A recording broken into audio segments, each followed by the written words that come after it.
And what Trump's going to do is just declare victory, right? He's going to declare victory.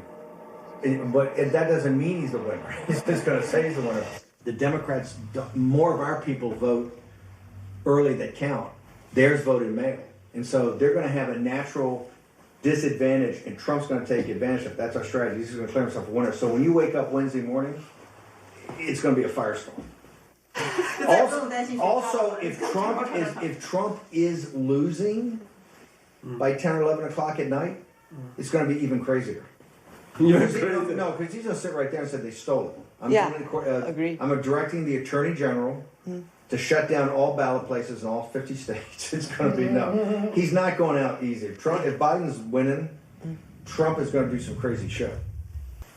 All hell is going to break loose tomorrow. It's all converging, and now we're on, as they say, the point of attack, right? The point of attack tomorrow. I'll tell you this.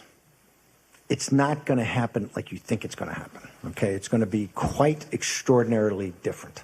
And all I can say is strap in.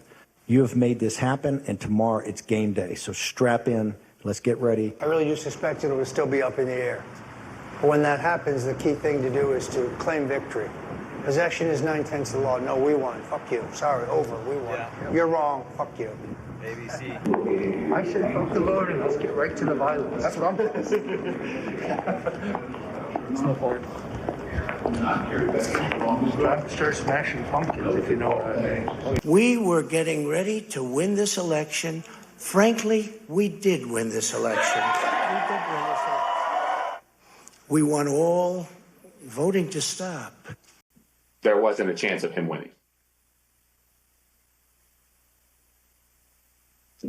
I know that the president, when the networks called it, of course, he was informed about the network decision. That afternoon, at some point, myself and a handful of other folks went over and sat down with the president and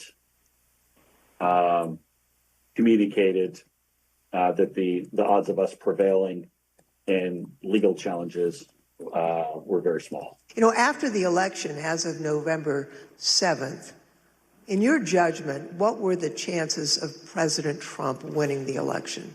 After that point? Yes. None. So we're in the Oval and there's a discussion going on.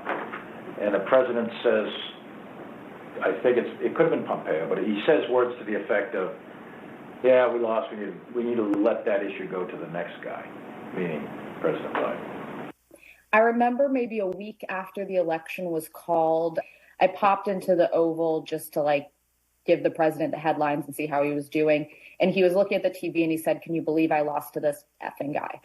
Mark raised it with me on the 18th. And so following that conversation, we're the motorcade ride driving back to the White House. And I had said, does the president really think that he lost? And he said, a lot of times he'll tell me that he lost, but he wants to keep fighting it. And he thinks that there might be enough to overturn the election, but he pretty much has acknowledged that he's lost. A call with Mr. Meadows, where Mr. Meadows was asking me what I was finding and if I was finding anything. And I remember sharing with him that we weren't finding anything that would be sufficient to change the results in any of the key states. When was that conversation? Probably in November, mid to late November. I think it was before my child was born. And what was Mr. Meadows' reaction to that information? I believe the words he used were, "So there's no there." It would be our job to track it down and come up dry because the allegation didn't prove to be true. And we'd have to, relay the news that, that tip that someone told you about those votes or that fraud or, nothing came of it. That would be our job as the truth-telling squad, and not a fun job to be. It's an easier job to be telling the president about wild allegations. It's a harder job to be telling him on the back end that that wasn't true. What was generally discussed on that topic was whether the fraud, maladministration, abuse, or irregularities, if aggregated and read most favorably to the campaign, would that be outcome determinative? And I think everyone's assessment in the room, at least amongst the staff, Mark Short, myself, and Greg Jacob, was that it was not sufficient to be out. The White House residence at a Christmas reception. And as we were walking back from the Christmas reception that evening, the president was walking out of the Oval Office, so we crossed paths in the Rose Garden colonnade. The president was fired up about the Supreme Court decision. And so I was standing next to Mr. Meadows, but I stepped back, so I was probably 2-3 feet catty corner from him, diagonal from him.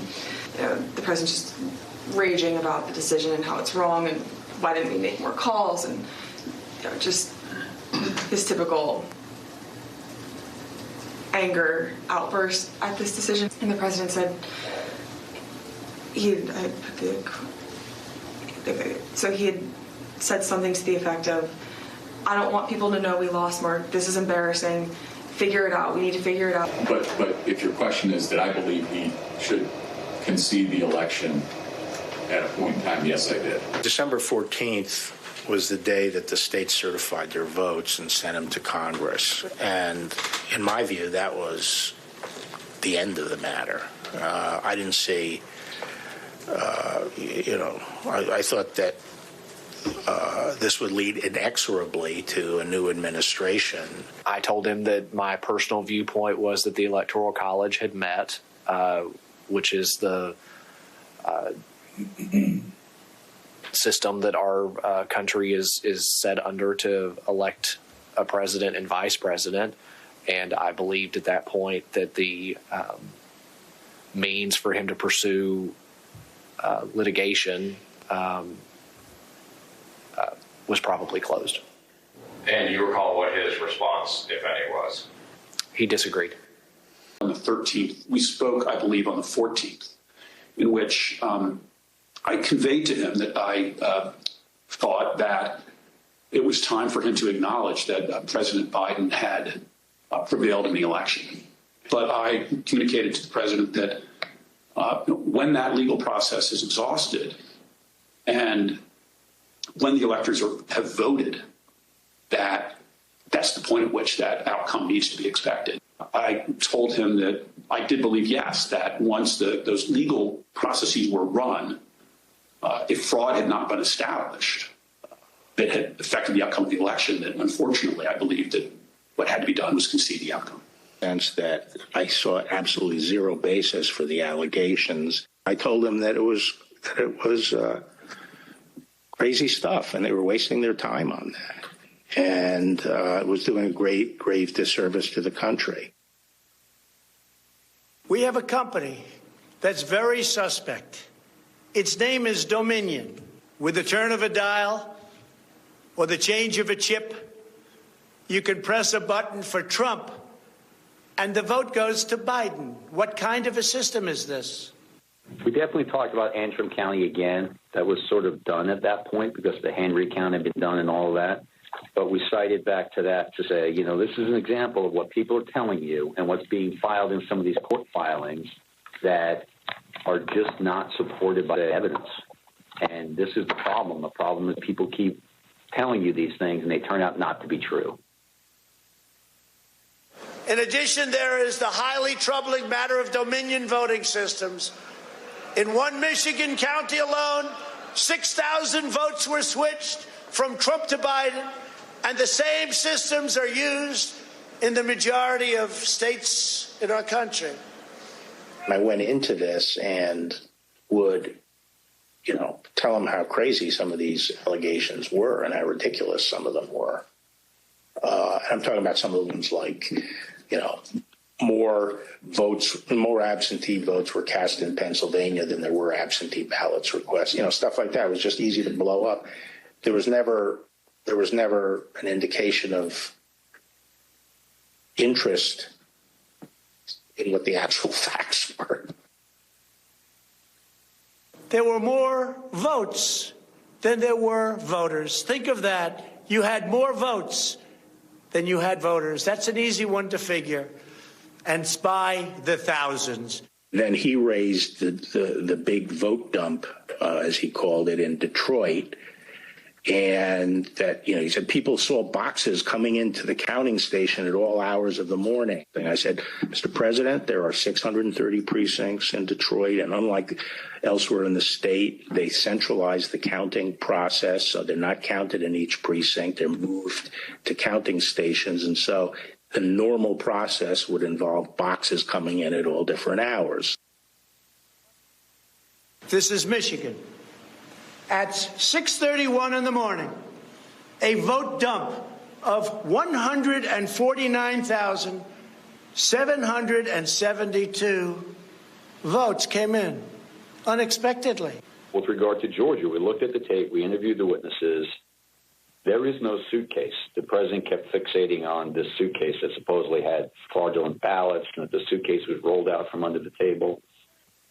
And I said, no, sir, there is no suitcase. You can watch that video over and over. There is no suitcase. There is a wheeled bin where they carry the ballots, and that's just how they move ballots around that facility. There's nothing suspicious about that at all. Election officials pull boxes, Democrats, and suitcases of ballots out from under a table. You all saw it on television. Totally fraudulent. Nothing less than the United States Justice Department meddling in the outcome of a presidential election. But more importantly, this was not based on fact. This was actually contrary to the facts as developed by department investigations over the last several weeks and months. So I responded to that, and for the department to insert itself into the political process this way, I think would have had grave consequences for the country. It may very well have spiraled us into a constitutional crisis.